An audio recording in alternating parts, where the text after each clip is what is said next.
Weslandia.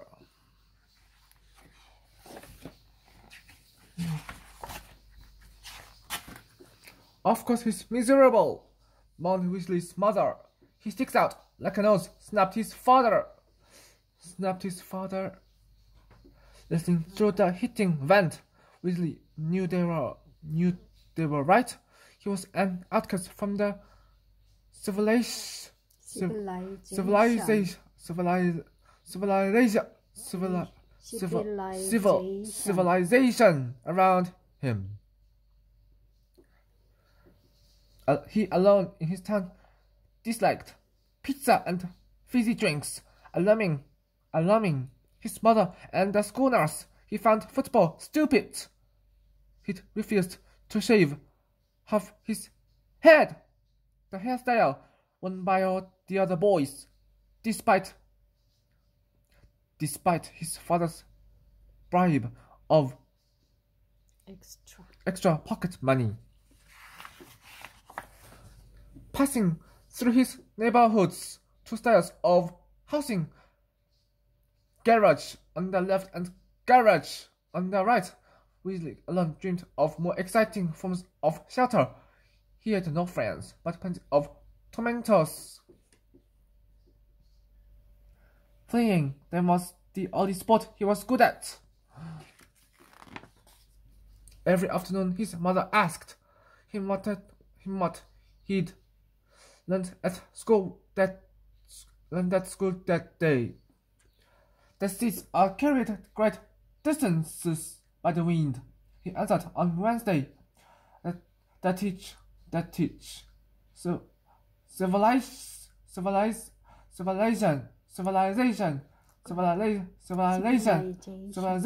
His has a staple food crop.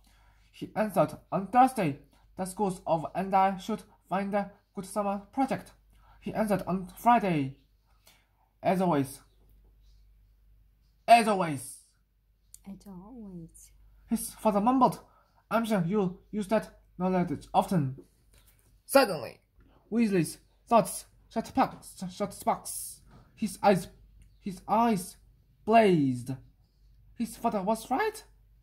He could actually use what he'd learned that for a summer project that would topple others.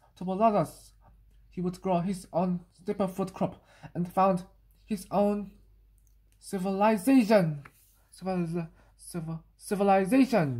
Good. The next morning, he plucked a pot of in his garden.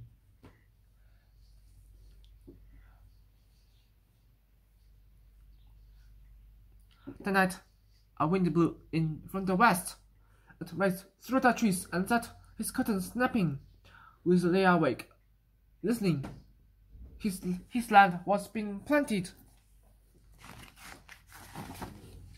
5 days later, the first seedlings appeared. "You have almighty Bethlehem on your hands, Sif. You don't get those without," warned his neighbor. "Actually, that's my crop," replied Weasley. "In this kind of garden, there are no weeds." Following an ancient tradition, Weasley's fellow gardeners grew tomatoes, beans, Brussels sprouts, and nothing else. Weasley found it thrilling to open his land to chance, to invite the new and unknown.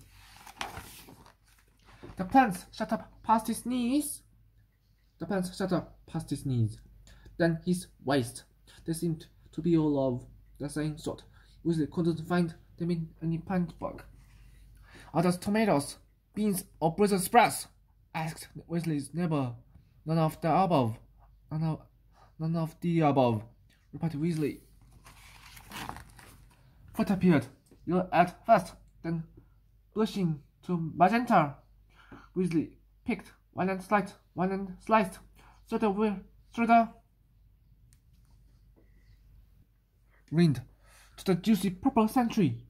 He took a bite and found the taste an entrancing blend of peach, strawberry, apple pie, and flavors he had no name for. Ignoring the shelf of cereals in the kitchen, Weasley took to breakfasting on the fruit. He dried half a rind to serve as the cup, but his own squeezing device and drank the fruit's juice throughout the day. Pulling up a plant, he found large tubers on the roots. These he boiled, fried or roasted on the family barbecue, seasoning them with a pinch of the plant's highly aromatic leaves. It was hot work tending his crop to keep off the sun. Weasley wove himself a hat from strips of the plant's woody bark. His success with the hat inspired him to devise a spinning wheel and loom on which he wove a loose fitting rope from the stalks, soft enough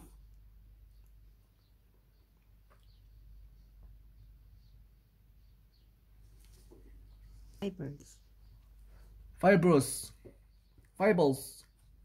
Unlike jeans, which he found scratchy and heavy, the rope was comfortable, reflected the sun, and offered myriad opportunities for pockets. His schoolmates were scornful, then curious.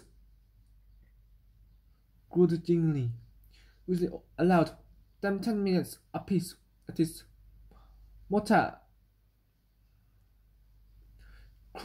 crushing the plant seeds to collect the oil.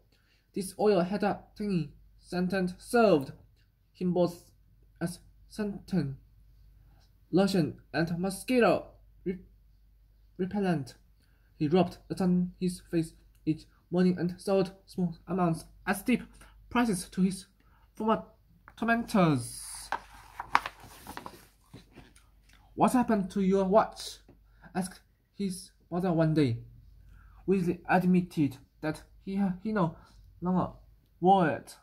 He told the time but the stock that he used as a sundial and had divided the day into 8 segments. The number of petals on the plant's flowers. He'd adopted a new counting system as well. Based likewise upon the number 8. His domain. Home to many such innovations, he named Weslandia. Uninterested in traditional sports, Weasley made up his own. This was designated for a single player and used many different parts of the plant. His spectators looked on with envy, realizing that more players would offer him more scope. Weasley invented other games that would include his schoolmates, games which with strategy and complex scoring systems. He tried to be patient with the other players' blunders. August was unusual hot. Weasley built himself a platform and took to sleeping in the middle of Weslandia. He passed the evenings playing a flute he'd fashioned from a stock or gazing up at the sky, renaming the constellations.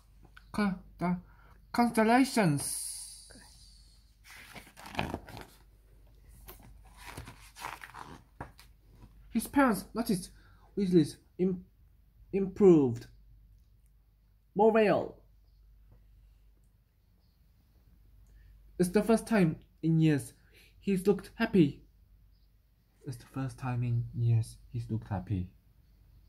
Said his mother. Weasley gave them a towel of Weslandia. "What do you call this plant?" asked his father. not knowing its name. Weasley had begun calling it Swift, from the sound of its leaves rustling in the breeze.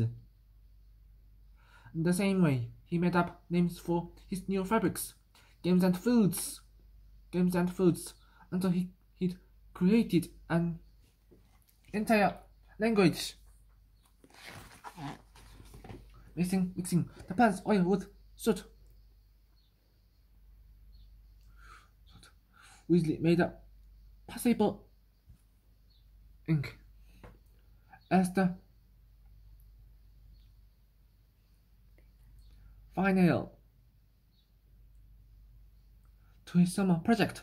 He used the ink and his own 80-letter alphabet to record the history of his civilization's founding. In September, we returned to school. He had no shortage of friends.